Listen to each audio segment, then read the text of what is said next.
The line at KFC was moving slower than molasses, but that wasn't what made New York Attorney General Letitia James tap her fingers on the armrest of her state-issued Crown Victoria. She wasn't in a rush, at least not today. A surprise site visit had just wrapped 2 neighborhoods over, and for once, she'd given her security detail the slip. What she hadn't planned was being stuck behind a food truck with a broken axle outside a Brooklyn strip mall, staring at a blinking sign that read, "Finger lickin' good." Letitia let out a skeptical breath. "Only thing finger-lickin' here is the city payroll. At least they're honest about that," she muttered. Still, the scent of grease and pepper-spiced chicken wafted through her open window like a siren song. She pulled in. The speaker crackled. "Sorry, system's down again. 1 second," a male voice, calm, practiced, almost resigned. Letitia raised an eyebrow. That tone didn't belong to your average teenage part-timer. A few seconds passed. "Got it working. Just needed a cold reboot and a patch." That caught her attention. Patch? Reboot? Who the hell says that in a KFC drive-thru? She ordered a snack box and drove to the payment window, expecting a teenager chewing gum and scrolling TikTok. Instead, a man in his 30s stood behind the glass. Pale, unshaven, eyes ringed with exhaustion. His name tag read Icon. He slid open the window. $9.42. Letitia's eyes narrowed. "Khan?" she asked. "Ibrahim Khan?" The man stiffened. Their eyes locked. Recognition flashed like a warning light, then vanished behind a forced smile. "Your order will be at the next window, ma'am." "Ibrahim Khan," she said again, slower this time. "My former chief of staff. What in God's name are you doing working a drive-thru?" Behind him, a shift manager rounded the corner. Khan flinched instinctively. "Please, A.G. James, I need this job."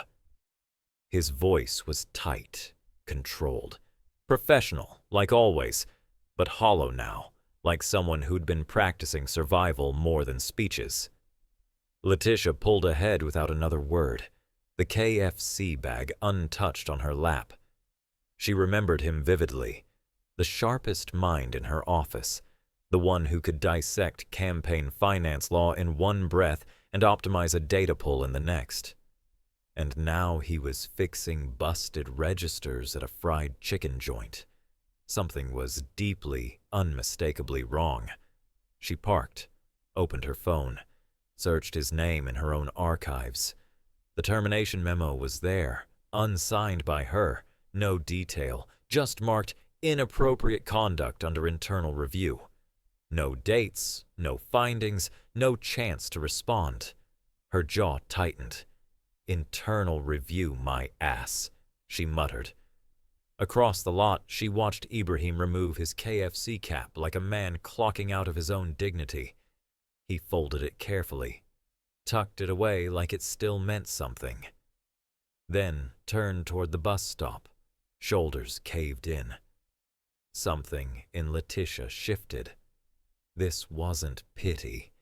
It was the unmistakable scent of unfinished business, and she had just remembered who wrote the original complaint that led to his fall, and who blocked the woman's hiring before the complaint ever made it upstairs.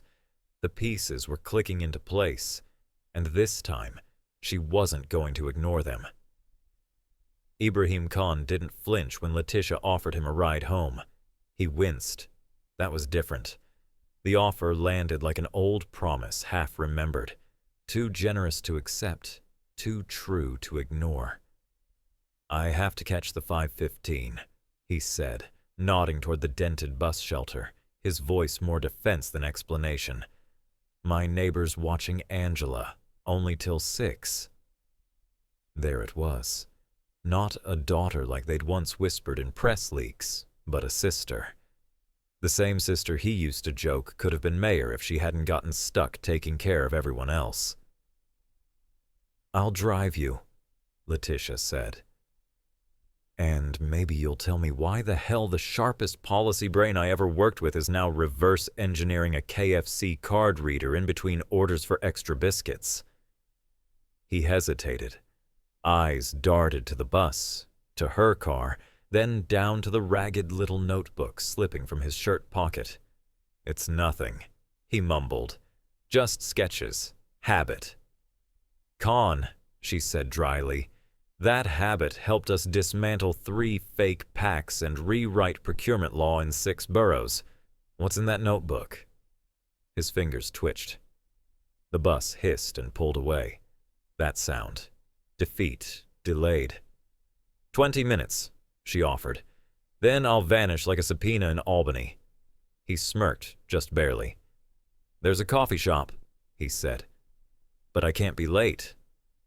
We'll pick something up on the way. I'm buying. It was the first time she'd ever said that. Inside the half-lit cafe, Letitia watched him sit with the posture of a man unsure if he still belonged in rooms with clean tables and quiet lighting. So, she said, taking a sip of the worst coffee Brooklyn could offer. How does my former chief of staff go from redrafting state ethics policy to asking customers if they want 2 sides for $1.99? He stared into his cup like it held absolution. It's a long story. Try me. I cleared a Rikers inspection to make this stop. Ibrahim let out a slow breath. Look, Tish, I messed up. The record says I crossed a line. The record also says Victor Chambers approved your termination. Funny thing, Victor never liked sharing credit or oversight. Khan's jaw clenched. You think I faked budget numbers? That I risked everything for what? Leverage? I'm not even allowed back in the building. Did you do it? She asked. No. One word, no wobble. But it doesn't matter. I'm radioactive. That folder you keep on your desk? I'm not even a footnote now. Just then, the notebook slipped from his jacket and hit the floor with a thud more meaningful than either of them wanted to admit. Pages spilled open, sketches of procedural overhauls, draft legislation on whistleblower protection, notes on digital archiving reforms no one had asked for, but someone should have.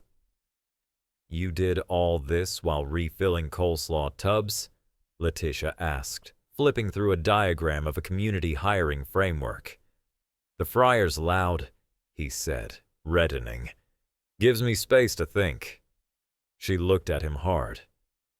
You're still designing governance like it's a language, like it matters. It does matter, he said. But I had to choose between fighting a system rigged against me or paying rent. I picked rent. You should have picked me, she muttered. Then she stood. Come on, I want to meet the woman you rearranged your whole life for. Ibrahim blinked. Angela needs dinner. Then we'll bring chicken. But Khan, she paused, hand on the door. If your version of failure includes reinventing municipal procurement in a KFC break room, someone else deserves to explain how we define success. And I'd like a word with that someone.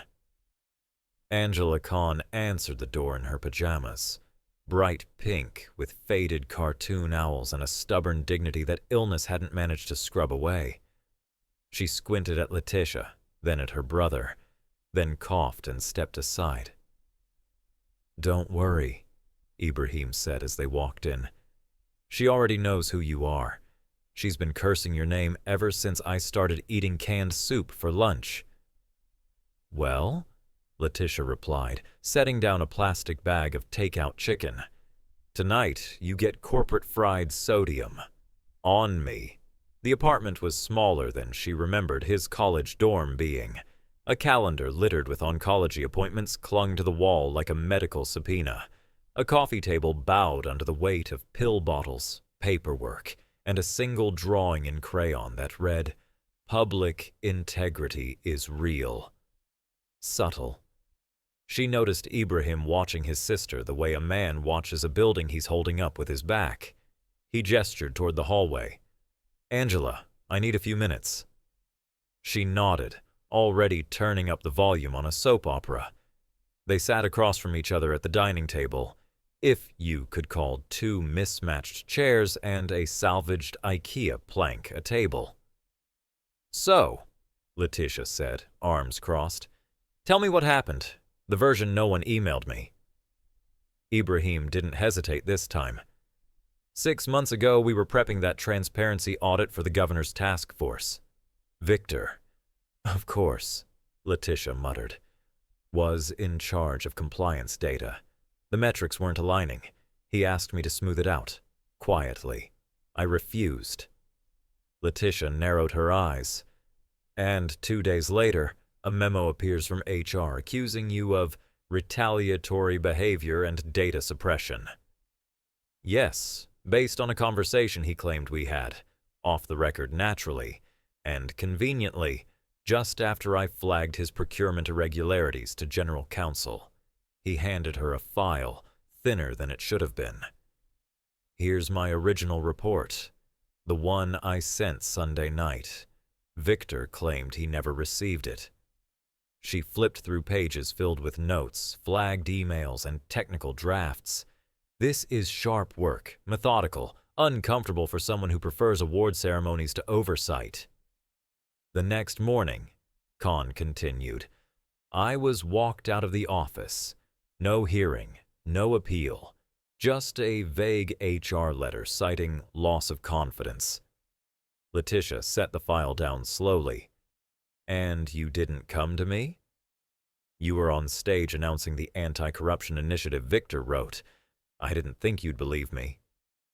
That stung, because it was true. She'd built an office around principles and accidentally handed the keys to a man who treated whistleblowers like roaches.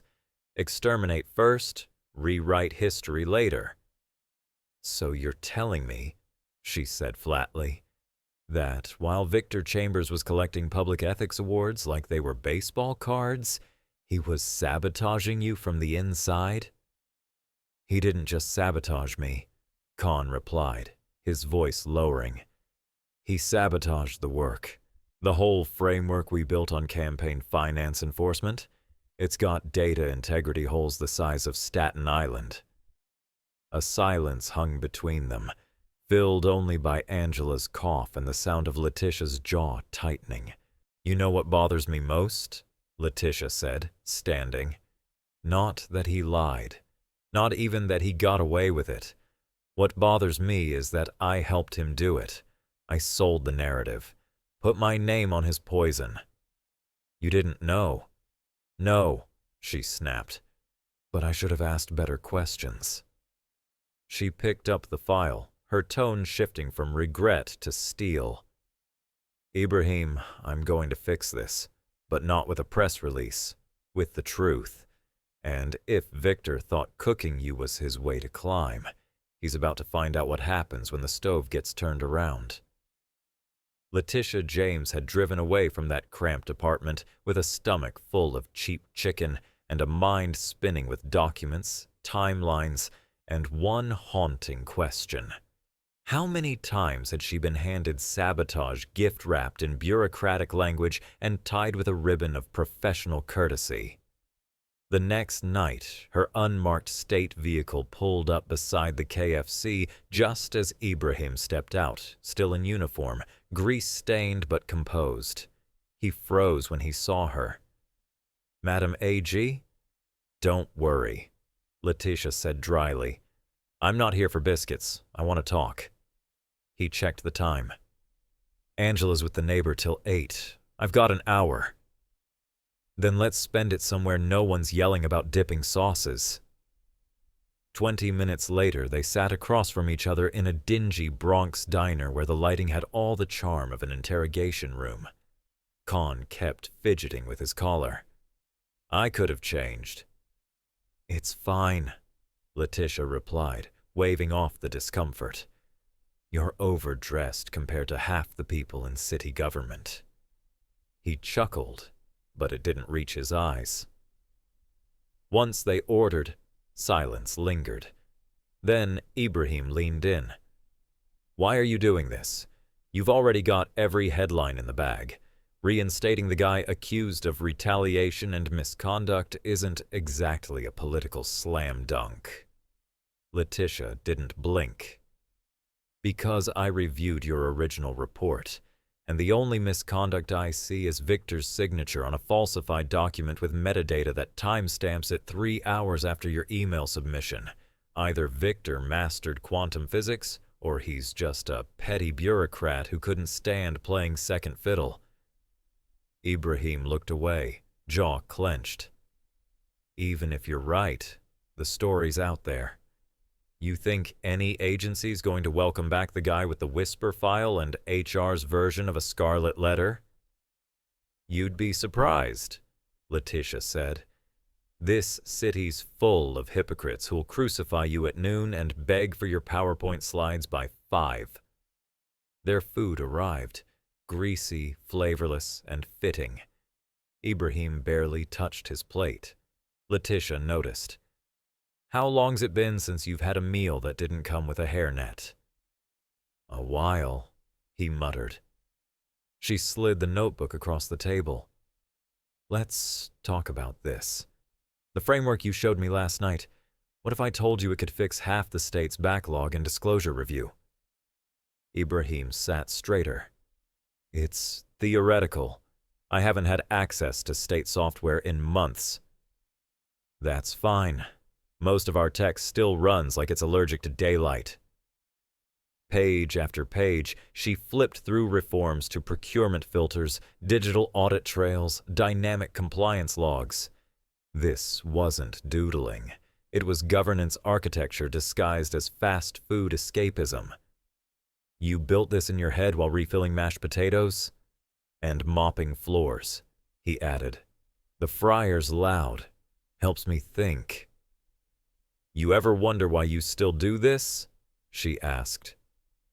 When the whole world told you to stop, you kept designing like someone would need it. Because someone should need it. Because the people who get steamrolled by this system don't always have friends with titles and motorcades.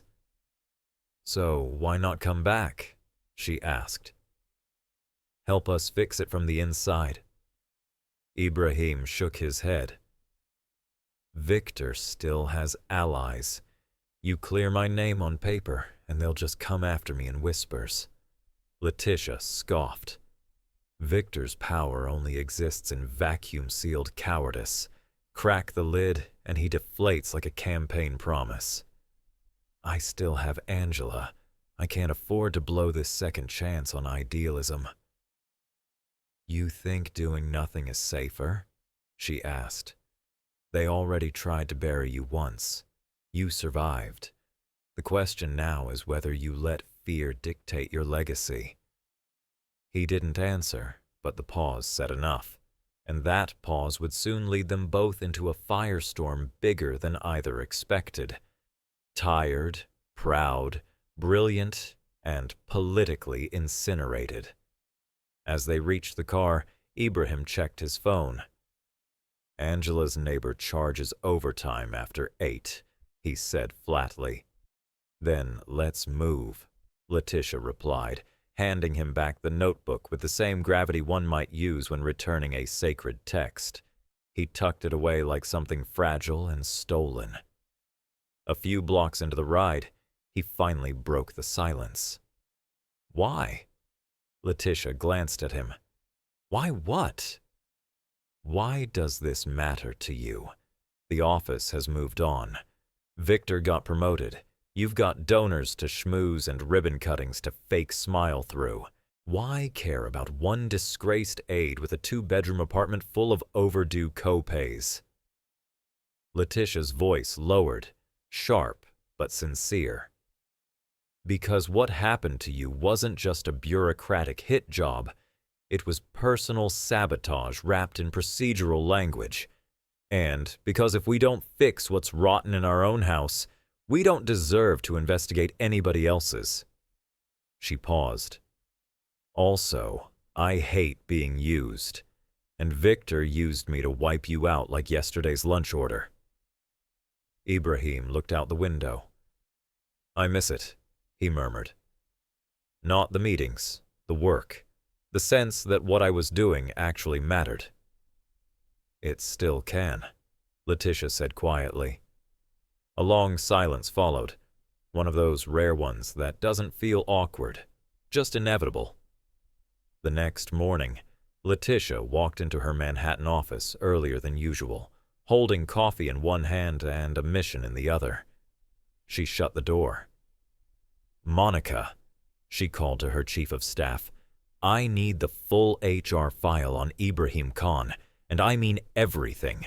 Also, get me Victor Chambers' personnel history, digital audit trail, and any email logs between them dated from January through June.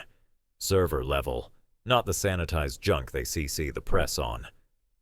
Right away, Monica said.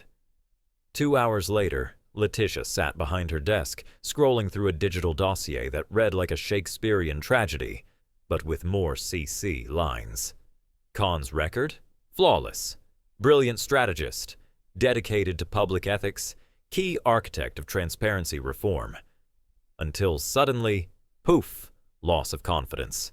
No findings, no hearing, just one masterfully crafted email from Victor Chambers, sent late Sunday night, framing Khan as an unstable liability who had confessed privately to tampering with audit data. The real kicker? Khan's email time-stamped 4 hours before Victor's report. Same data set. No alterations. Letitia leaned back in her chair, jaw clenched, fingers steepled. Victor hadn't just stabbed Khan in the back. He'd buried the knife, called it policy, and earned himself a promotion to a foreign post for his crisis management. Classic. Within the hour, Letitia summoned her legal and HR directors.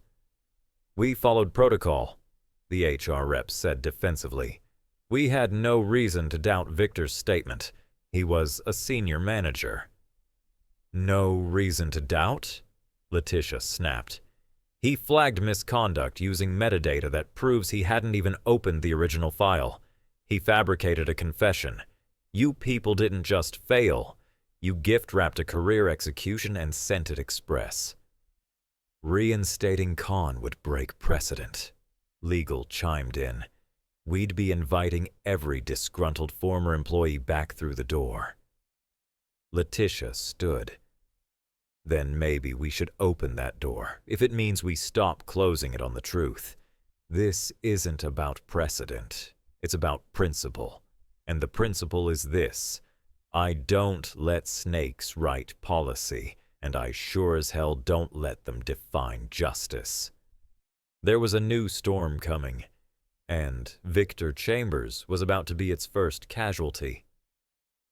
I've been investigating what happened 6 months ago. Letitia James didn't waste time. She said it as if she were issuing a subpoena, not an invitation. Ibrahim Khan sat across from her in a small conference room at the Attorney General's office, looking both hopeful and exhausted, the emotional condition of a man summoned into a system that once chewed him up and still hadn't apologized for the meal. Victor Chambers, she continued, sliding a folder across the table. His fingerprints are all over your takedown. We've recovered the original email you sent Sunday night, the one with the unaltered audit framework.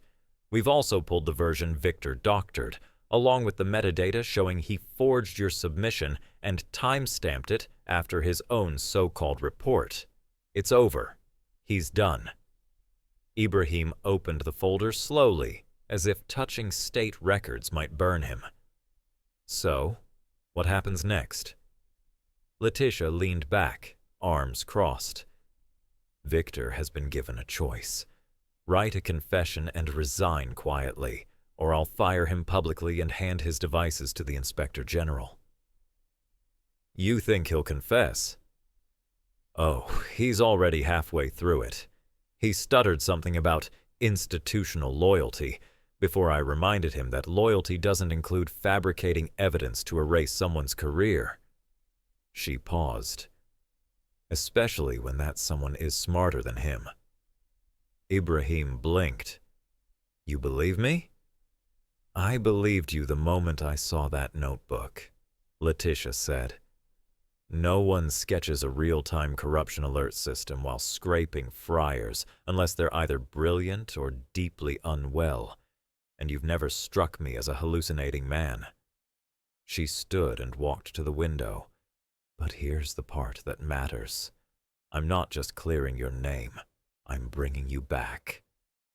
Ibrahim's breath caught. You're reinstating me? Not quite, she said, turning back. I'm promoting you. Effective immediately, your Special Projects Director for Institutional Integrity. Full autonomy. Direct line to me. And I want you to build out every framework that's in that notebook of yours. And the HR records? He asked quietly. I want Angela back on my insurance.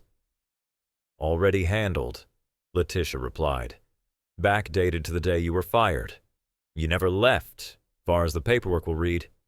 He stared at her, stunned. This goes against every policy you've had in place. Yeah, she said, and some policies are trash. They exist to protect power, not truth, and you've got work to do. As she walked toward the door, she turned and added, You asked me why this mattered. Because the people who write the rules should never be the ones allowed to rewrite the record. Not in my name. Not in this building. She opened the door, then looked over her shoulder. Now get to work, Con. I didn't just burn Victor's career to watch you sit around filing expense reports. And just like that, the system that once erased him had been forced to make room for his return, and for the reckoning that would follow. I should warn you, not everyone is thrilled about your return. Victor had friends here. The words hung in the air like a passive-aggressive HR memo taped to the break room fridge. Ibrahim Khan stood at the threshold of his new office, larger than the last, brighter and, ironically, positioned right across from the guy who once blocked his coffee privileges and his promotion in the same quarter. Thanks for the heads up, he said, stepping inside. The office was pristine, the desk glossy, the computer humming with power, but the silence hummed louder. Lin Chen, trying to sound neutral, added, We're a team of professionals. Results matter most here. Which, coming from a department that had spent 6 months chasing a dead-end audit trail while Victor ran off to Berlin with a falsified legacy, felt like an Oscar-worthy performance in irony. Ibrahim gave a tight smile. Good, I brought results. He didn't add that they were conceived between mop buckets and chicken grease. That wasn't the story HR wanted on the onboarding brochure. 30 minutes later, Lin led him to the conference room where the Monday team sync was already underway. The atmosphere shifted as Ibrahim entered. Some nodded in polite acknowledgement, others didn't look up. One woman near the whiteboard, a senior analyst, folded her arms and gave a look that said, "Oh, you're that guy." Lin cleared his throat. Everyone, this is Ibrahim Khan. He'll be leading special projects under my division, reporting directly to me. I think most of you remember his work on the compliance framework before. Well, before. He didn't finish the sentence. He didn't have to. Everyone knew what before meant. Before Victor, before the Whisper campaign, before the carefully orchestrated exile. I'm glad to be back, Ibrahim said evenly, standing tall. I've got a lot of ideas, and I'm looking forward to working with all of you again. The word again wasn't lost on anyone. It carried the weight of an unsent apology and the tone of unfinished business. After the meeting, as people filtered out, one younger colleague, Jason, from what Ibrahim could recall, paused. Your system redesigned for the auto-redaction filters. We still use it. A beat. It's good to have you back. It wasn't much, but it was a crack in the wall, and in this building, cracks meant progress. Back in his office, Ibrahim opened his notebook and stared at the sketches, formulas, and reform modules he had once scribbled in the shadow of a deep fryer. Today, they were no longer fantasies. They were policy in waiting. And if some in this office still thought he didn't belong, he had one advantage. He'd already survived being erased once. He wasn't going anywhere. The next fight wouldn't be about whether he deserved a seat at the table. It would be about whether the table itself was worth preserving.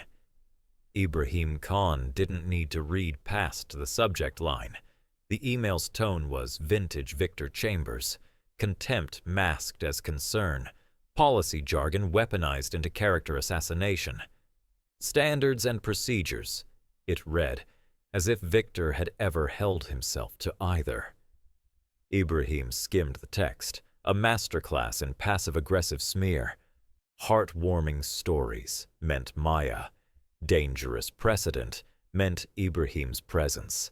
And data doesn't lie came from the same man who fabricated it with the precision of a budget PowerPoint. But the real gut punch wasn't the email.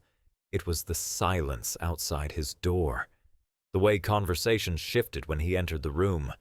The side eyes from those who had nodded at Maya 3 days earlier now turning cold again, like kindness had an expiration date. He sat at his desk, staring at the crumpled newsletter in his hand. Musk's pet project. The phrasing was deliberate, almost satirical, as if Letitia James, the real version of this story, had hired back her disgraced aide not because he'd been framed, but because she needed a warm prop for photo ops. Ibrahim knew this narrative. Redemption as PR stunt. He just didn't think he'd get cast in it. That evening, as he sat beside Maya's hospital bed, watching her drift off with tubes taped to her fragile arms, his phone buzzed again. This time it was from Letitia. Saw the article, she wrote. And Victor's little novella, Stay Steady. Saboteurs scream loudest when they're losing grip. Ibrahim exhaled slowly. The room smelled of antiseptic and microwaved cafeteria pizza, but her words cut through the bitterness. Winning trust takes time, she added. Let the work speak. We'll handle the noise. But noise was harder to ignore when it came wrapped in a formal headline and dressed like institutional policy. That night, Ibrahim didn't sketch. He didn't even open his notebook. Instead, he stared out the hospital window, wondering if redemption was always followed by backlash, wondering if this second chance came with a target on his back.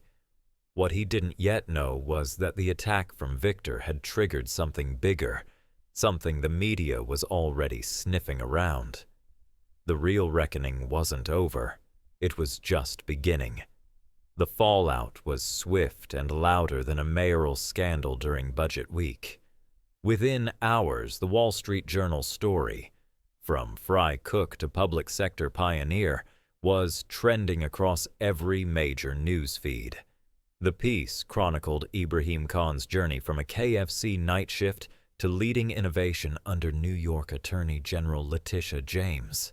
On Twitter, the MAGA trolls fumed about Democrats hiring criminals, while civil servants across the country quietly nodded at a story that felt all too familiar. One bad headline, and you're out. One powerful ally, and you're back. But as the applause grew louder, so did the knives. The next day, an anonymous leak claimed that Ibrahim had been written up repeatedly before his firing, citing an internal disciplinary memo from the AG's office. Only problem? The date on the memo was 2 weeks after he was already terminated. Within hours, journalists picked it apart. The Intercept dropped a brutal headline: Fake paper trail. NYAG's office, accused of retaliation against whistleblower. Letitia called a closed-door meeting immediately. "I want names," she said, eyes locked on her legal team. "If someone inside this building is trying to sabotage a man I cleared for reinstatement, they're not just coming for him, they're coming for me." Outside the office, Ibrahim stayed silent. When a junior staffer asked if he'd seen the article, he just nodded, kept typing. But behind his screen, he was watching everything. That night, Maya curled up next to him on the couch, holding a printed photo of her father touring the state tech lab. "You really work here now," she whispered. "Like, for real?" Ibrahim smiled. "For real. We're not going back to KFC." Maya grinned. "Good. That place smelled like old oil." What she didn't know was that Letitia had bigger plans. Ibrahim's story had struck a nerve, because if a man could be erased from public service over a manufactured email, how many others had been? And who was next, if the sabotage didn't stop here? The article closed with a sharp-edged quote from Letitia James herself. "New York can't afford to discard brilliance just because office politics got bruised. Ibrahim's story isn't an exception. It's an indictment of how easily institutions waste genius." Ibrahim nearly dropped his coffee reading it. By the time he reached the AG's Midtown office, the energy in the building had shifted. Some junior staffers offered awkward smiles, others whispered behind cubicle walls. His inbox was flooded, half with congratulations, half with passive-aggressive questions masked as curiosity. Outside his office, Lin Chen stood waiting. "Letitia wants to see you." Ibrahim followed her upstairs, already anticipating the political fallout. Letitia didn't waste time. "You read it?" she asked, eyes sharp. "Yes." "You didn't leak anything, did you?" "No, ma'am." "Good, because now it's war." She paced once. "You're not just some feel-good comeback story anymore. You're my case study in institutional rot, and the machine doesn't like being called out." Ibrahim shifted. "Ma'am, I'm not looking to be anyone's symbol." Letitia raised an eyebrow. "Too late. But I'm giving you something else. A challenge the bureaucracy hasn't cracked in 6 years. The statewide efficiency model for battery procurement and distribution. Fix it, and no one will ever doubt your place here again." "That project's a political landmine." "Exactly." She slid a file across the desk. 6 weeks. You'll need every damn minute." Back at his desk, Ibrahim barely had time to breathe before his phone rang. Maya's school, fever, hospital, acute flare-up. The kind of timing only life could engineer. In the ER, Ibrahim sat by Maya's bed, watching monitors beep while trying to sketch procurement flowcharts on the back of her coloring book pages. The board might not wait, but cancer sure wouldn't. That night, after Maya finally drifted to sleep, he made a choice. He wouldn't choose. He'd build his comeback between 4 bags and whiteboards. The next morning, Ibrahim set up a mobile workstation in Maya's room, using a cafeteria tray as a laptop stand. He reviewed state contracts while helping Maya sip soup. On day 3, Aisha appeared with a soft bear and a strange look in her eyes. "Lynn told me. We wanted to send something for Maya." Maya gave a weak smile. "He works here now," she said proudly. Aisha nodded. "We know, and we're finally starting to believe it." She glanced at Ibrahim's notes. "You're approaching the battery model like it's a fluid system. That's not normal." "Nothing about this is normal," he said flatly. "Want to help?" She paused. "I'll run the simulations each evening, bring you the results each morning." And just like that, the first crack in the wall gave way. Aisha became his bridge to the team. Soon, others followed, with questions, test data, and even snacks for Maya. What began as a solo redemption arc was turning into something stranger, and far more powerful. A quiet revolution inside one of the most politicized public offices in America, led by a disgraced staffer, a child recovering in real time, and a reformist AG with no patience for cowards in suits. The machine was watching. But this time, so was the public. Maya's hospital room, once sterile and hushed, had quietly evolved into a brainstorming sanctuary for New York's most unorthodox government project. Engineers from the AG's office rotated in and out between procurement deadlines and courtroom filings, whispering about voltage distribution while Maya doodled galaxies in crayon. It was a bizarre scene. 4 bags, judicial memos, and circuit boards coexisting under the same fluorescent light. But somehow, it worked. Letitia James hadn't authorized this setup on paper, of course, but she wasn't in the business of smothering results just because they looked unconventional. Mid-week, as Ibrahim wrestled with a stubborn efficiency bottleneck in his battery model, Maya interrupted with a casual declaration. "Daddy, my tower doesn't fall down now." Ibrahim glanced up and froze. She had built a bizarre but stable structure using a donated set of magnetic tiles, stacking them in alternating shapes that counterbalanced weight with eerie precision. He stared for a long moment, then whispered, "Maya, can I borrow your tower?" That night, while she slept, he translated the pattern into material layering logic, alternating density and thermal tolerance the same way she'd alternated triangles and squares. By sunrise, he had a spreadsheet of numbers that made his pulse jump. When Aisha arrived, he handed it over without a word. She skimmed it, blinked, and muttered, "You got this from a toy tower?" He nodded. "She did in 5 minutes what I've been grinding through for 3 weeks. Testing commenced immediately, and 2 days later, the prototype posted an unheard-of 23.1% boost in energy efficiency. Lin Chen nearly dropped her clipboard. That's borderline insane. Children have a way of skipping past our institutional hang-ups, Ibrahim said flatly. On the morning Maya was discharged, Aisha showed up not just with flowers, but with lab reports. "It works, completely, even under load." Ibrahim didn't cry, but he considered it.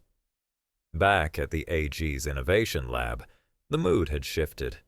People no longer whispered about Letitia's pity hire. They now asked to sit in on Ibrahim's briefings, or casually mentioned how their cousin once worked in fast food, too. But then came the real test, an all-staff presentation with the Office of Clean Energy, NYSERDA, and 2 state senators quietly observing in the back. Ibrahim stood before them with a laser pointer, and Maya's tower projected behind him. "This design came from a 7-year-old girl recovering from leukemia," he began. "She reminded me that when we stop looking for perfect conditions, we often find perfect solutions." As he outlined the data, efficiency gains, cost savings, environmental benefits, questions poured in. This time, they weren't cynical. They were hungry. One senior policy advisor murmured, "This could rewrite our entire grid strategy."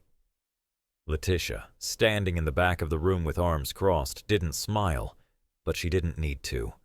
She had already decided. The next press release wouldn't be about reform. It would be about reinvention.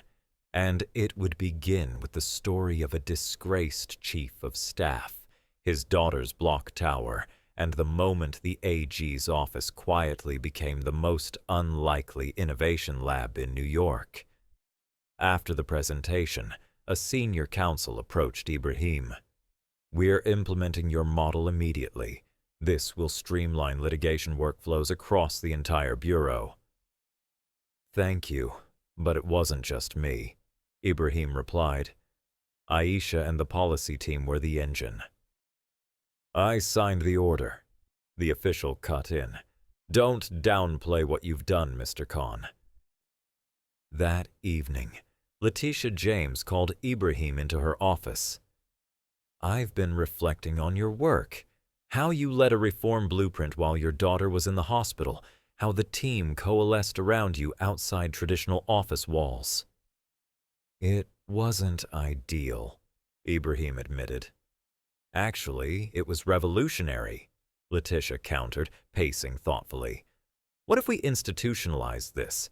Flexible policy labs, cross-unit task forces embedded in the real problems, not chained to cubicles. Ibrahim blinked.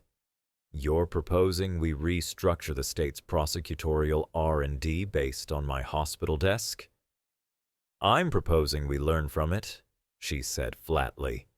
Good government doesn't always come from Albany meeting rooms. Before he could reply, her assistant rushed in holding a phone.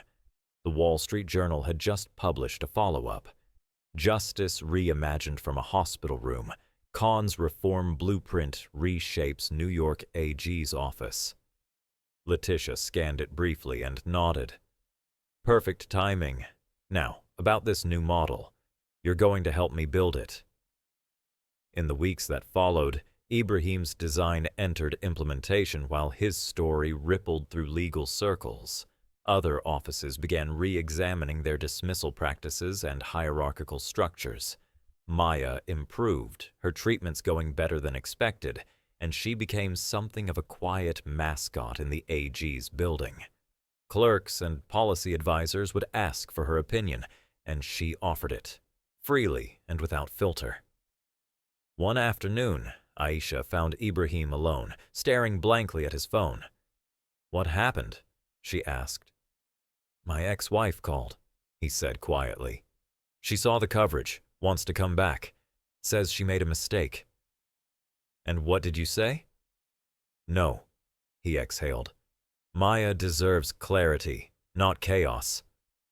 Aisha nodded and touched his shoulder with quiet solidarity. But the good calm didn't last. The following Monday, Victor Chambers stormed back from Berlin unannounced, demanding a review with Letitia's policy unit. He claimed Ibrahim's design would create systemic instability. In a tense roundtable session, he presented skewed projections, suggesting delays, inefficiencies, and reputational damage. This rushed framework will collapse under its own idealism, he warned. The room froze. 2 months ago, Ibrahim might have recoiled. Now he calmly dissected Victor's charts, flagging flawed assumptions and cherry-picked baselines. "These projections are dishonest," he said clearly. "You're not critiquing outcomes. You're trying to erase a solution you didn't contribute to." Victor flushed. "You don't have standing." "I have every standing," Ibrahim cut it in. "Twice over." As Victor left in fury, several staffers quietly applauded. Still, Ibrahim didn't relax. He knew Victor. Defeat was never his final move. Days later, working late, Ibrahim found a surprise package. Inside was a framed photo of Maya's block tower beside his policy diagram. A note from Letitia read, "Sometimes the clearest insight comes from the smallest voices. This belongs in our Office of Innovation." Ibrahim smiled, setting it proudly on his desk. What he didn't see coming was Victor's next move. The agency-wide rollout was scheduled for Thursday morning. Legal minds from every department would attend, including top state officials. The night before, Ibrahim practiced with Maya, using giant arm gestures that made her giggle. "Daddy, you look ridiculous," she laughed. "I'm nervous," he confessed. "A lot of important people are coming." "But you already know it works, right?" she asked. He paused. "You're right," he smiled. "I do." The next morning, the hearing room was packed. Aisha nodded at him from the front row. Letitia stood near the rear wall, silent but focused. As Ibrahim took the mic, the doors opened, and Victor Chambers slipped in, sitting directly up front. Ibrahim's stomach turned, but he inhaled, steady. This was his moment. The presentation began, and the room held its breath. Ibrahim presented the new prosecutorial efficiency model with clarity and conviction, weaving in both policy details and personal moments, especially the small, accidental inspiration from his daughter's hospital drawings. The room responded with strong applause. Then came the Q&A. Several staff attorneys asked technical questions about resource allocation and inter-bureau coordination, which Ibrahim handled with confidence. Letitia stood at the back, arms crossed, eyes locked on the discussion. Just as the session was wrapping up, Victor Chambers raised his hand. Lin Chen, chairing the meeting, visibly hesitated before giving a reluctant nod. I have serious concerns about the long-term viability of this model, Victor said, his tone loud enough to cut across the room.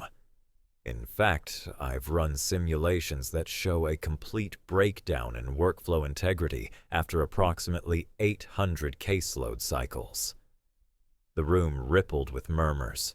Victor stood and walked toward the projection station, holding a tablet. May I? Without waiting, he connected the device. Charts and graphs exploded across the screen. Red warning lines, collapse markers, staff and fatigue ratios. These results contradict Mr. Khan's claims, Victor said smoothly. Either his data is flawed, or once again, he's misrepresenting outcomes. The silence was suffocating. Ibrahim stared at the screen, momentarily stunned. These projections didn't match anything from the verified trials. I don't understand this, he said quietly. Our model held up through all internal testing. Perhaps your tests were curated, Victor added, given your special status with leadership. Letitia took one step forward, but before she could speak, Aisha stood. These simulations are using legacy caseload algorithms, she snapped. That's the 2022 framework, not the hybrid model we introduced last quarter. I ran the new tests myself. We saw no system stress. Victor's jaw tensed. I used what I was given. By who? Aisha demanded. Because those variables haven't been in use for over a year. The room stiffened. Letitia calmly approached the stage. Mr. Chambers, may we have IT verify the parameters you used? That won't be necessary, Victor muttered. Actually, Letitia said sharply, it is. She turned to IT. Please. Victor hesitated, clutching his tablet. Letitia added, low and deliberate. Unless there's something you don't want the Office of Legal Integrity to see. That broke him. Victor handed it over. Within minutes, the IT analyst returned, pale but firm. The simulation was rigged. The test criteria were manipulated to guarantee collapse. And there's more. We found flagged activity. Mr. Chambers attempted to access Mr. Khan's secure policy documents the night before this presentation. He was blocked. A collective gasp followed. Victor froze, eyes darting. Victor, Letitia said, voice cold as steel. My office, now. As security approached, Victor finally turned, shoulders stiff, and walked out without a word. The room erupted in whispered conversations. Aisha joined Ibrahim at the front. You all right? I didn't expect this level of sabotage, he admitted. I thought the worst was already over. He couldn't stand you rewriting the rules without him, she said. You rose. He crumbled. As the crowd thinned, a senior deputy approached Ibrahim and extended his hand. Mr. Khan, on behalf of this office, we owe you an apology. You never should have been forced out over Chambers' manipulation. Thank you, Ibrahim said quietly. Your reforms won't just stay internal, the man added. This will redefine our prosecutorial architecture across all bureaus. By that afternoon, word of the confrontation had reached legal blogs ethics forums, and Albany backchannels. The AG's office released a formal statement. Victor Chambers was terminated for cause, effective immediately. That evening, when Ibrahim picked up Maya from school, she stared up at him curiously. "You look taller today," she said. Ibrahim chuckled. "I think that's just the shoes, sweetie." "No," she insisted. "It's your smile. You're standing like someone who fixed something big." He paused, then smiled wider. "Maybe I did." "Did you make another cool battery?" Maya asked as Ibrahim lifted her into the car. He smiled. "No, sweetheart. Today wasn't about designing anything. It was about truth, and how it has a way of showing up, even when people try to bury it." The next morning, Letitia James called Ibrahim into her office. Sitting there already was a journalist from CNN, mic clipped, notebook open. Ibrahim stiffened. "I didn't agree to any interviews," he whispered. Letitia offered a calm nod. "Trust me, your story deserves daylight." What followed wasn't just another puff piece. It was a national profile on redemption, integrity, and the structural failure of bureaucracies that discard good people too fast. The interview covered the falsified firing, the job at KFC, the rigged simulation, and the quiet engineering miracle born out of a hospital room. When asked about Maya, Ibrahim didn't flinch. "My best innovation started with her and a pile of blocks. That reminded me that brilliance doesn't always wear a tie or sit in an office." The segment aired a week later. Within hours, Ibrahim's inbox exploded with messages. From veterans of wrongful terminations, single parents juggling survival and skill, even a former DOJ analyst who'd been pushed out during chemo. One line stuck with him. "Your story didn't just give me hope. It gave me a reason to speak up." Letitia noticed too. Days later, she stood beside Ibrahim at a packed press conference announcing the launch of New York's Second Chance Fellowship Initiative. "Talent doesn't dissolve just because someone hits a crisis," she declared. "It often sharpens, and this office will lead by example." Ibrahim stood next to her, stunned that the same institution that once abandoned him was now changing because of him. The ripple effect began immediately. Prosecutor offices across the country started reevaluating termination policies, exploring alternative work models, even consulting with Ibrahim about ethical hiring reforms. Meanwhile, Maya's health continued to stabilize. With better insurance and a steady salary, Ibrahim moved them into a sunlit apartment 5 blocks from her school. He opened a savings account with her name on it and resumed planning for a future that no longer felt fragile. 6 months after the confrontation with Victor, Maya's oncologist gave them the news they never dared to expect. Remission. "We'll monitor her closely," the doctor said. "But as of now, she's cancer-free." That night, Ibrahim took Maya and Aisha out to dinner. Between Maya's giggles and dessert crumbs, Aisha leaned over. "You've rebuilt your life, and hers.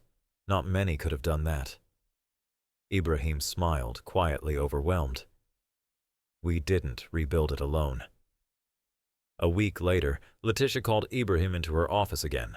This time she handed him a draft press release. He read the headline twice.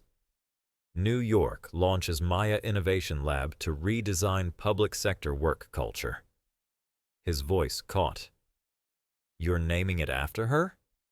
Letitia nodded. "With your blessing. She helped change how we think about work, leadership, and justice. That deserves to be remembered." That evening, Ibrahim told Maya. She beamed, more amused than humbled. "Do I get to come to the lab and build towers?" "Absolutely," he laughed. "Your idea's built half of it already." Later, after she was asleep, Ibrahim sat alone and looked out the window. A year ago, he was losing everything. Now his daughter was healthy, his name was restored, his work was shaping statewide reform. He hadn't just gotten a second chance, he helped redefine what one could mean. And far beyond the walls of Albany, people were watching, listening, and reimagining their own. All because one day Letitia James had decided to walk into a KFC and notice the man behind the counter. And as Ibrahim kissed Maya goodnight, he understood that the real breakthrough wasn't the battery prototype or the institutional reform. It was something far more elemental, the quiet power of being seen, believed, and given the dignity to rise again. 6 months later, the Office of the Attorney General held a special ribbon-cutting ceremony for the Maya Innovation Center, New York's first public sector think lab built entirely around flexibility, cross-agency collaboration, and community-integrated design. The building, airy and bright, featured open co-working zones, remote conferencing hubs, and, at Maya's request, a children's play area stocked with building blocks and astronaut posters. Letitia stood beside Ibrahim on stage, ready to cut the ribbon. Maya, in a miniature AG-branded lab coat and pink sneakers, beamed with pride. But just before the scissors met the silk, Letitia paused and stepped toward the mic. "There's something I've never said publicly before," she began, surprising even Ibrahim. "Most people think this story began when I happened to stop by a KFC." She glanced at the audience, composed of state officials, community leaders, educators, and engineers. "The truth is, it started long before that." Ibrahim looked over, puzzled. 20 years ago, I was forced out of a public interest law firm I helped build," Letitia said plainly. "It wasn't due to incompetence. It was internal politics. Someone with more access and less integrity didn't like how I challenged the status quo." The room hushed. "At the same time, my cousin was in the ICU. I was helping raise her children while trying to survive on part-time teaching gigs. I felt invisible, discarded, irrelevant." She let that hang. "What changed everything for me wasn't luck.